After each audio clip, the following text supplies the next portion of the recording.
Salut la BAM Tech Family et la BAM Nation. Aujourd'hui, je vais vous parler du Samsung Galaxy S26 Ultra. Il y a énormément d'échos qui circulent aujourd'hui autour du Galaxy S26 Ultra. Et dans cette vidéo, on va dérouler ce que les insiders laissent fuiter.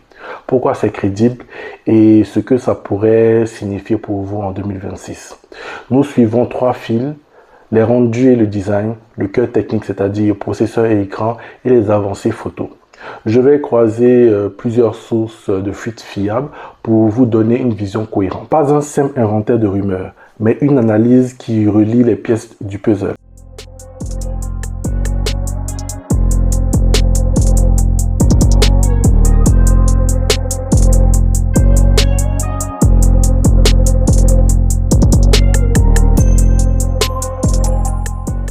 Les premiers rendus qui ont fuité montrent un S26 Ultra qui n'abandonne pas l'identité de la gamme, mais qui l'affine.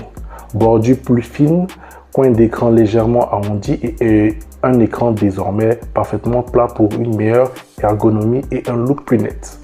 Les tranches semblent adoucies pour améliorer la prise en main, signe que Samsung mise sur le confort d'usage plutôt que sur une refonte radicale. Pourquoi c'est important? Un écran plat et des bordures uniformes améliorent la lisibilité et réduisent les réflexions gênantes, ce qui est un vrai plus pour les créateurs de contenu et la lecture prolongée. Plusieurs rumeurs font état d'une dalle OLED très lumineuse et d'amélioration côté confidentialité d'affichage. Des réglages matériels et logiciels rendant plus difficile la lecture d'angle pour les regards latéraux. Concrètement, cela signifie un affichage plus lisible en extérieur tout en limitant les indiscrétions si vous travaillez dans les transports. Conséquences pratiques.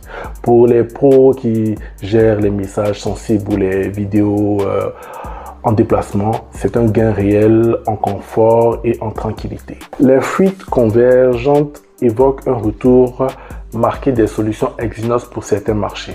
Probablement avec un nouveau Exynos 2600 pour l'Europe et d'autres régions, tandis que les zones comme les États-Unis pourraient recevoir des variantes Snapdragon. Cette segmentation stratégique viserait l'optimisation des coûts et la flexibilité industrielle, mais pose la question de la performance et de la confiance des consommateurs envers Exynos. Un sujet déjà débattu ces dernières années. Impact utilisateur. Selon la version que vous recevrez localement, les performances brutes, l'autonomie et la gestion thermique pourront varier. Un point à surveiller au moment de l'achat. Les insiders parlent d'un raffinage des systèmes photo plutôt que d'une révolution. Optimisation logicielle, stabilisation améliorée et réglage fin des capteurs existants pour produire des images plus naturelles en basse lumière.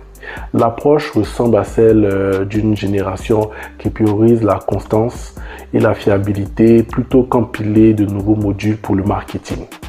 Ce que ça veut dire pour vos vidéos: moins d'artefacts, meilleure cohérence entre les focales et les rendus, plus exploitables directement en post-production. Pour conclure, la trame qui ressort des fuites est claire.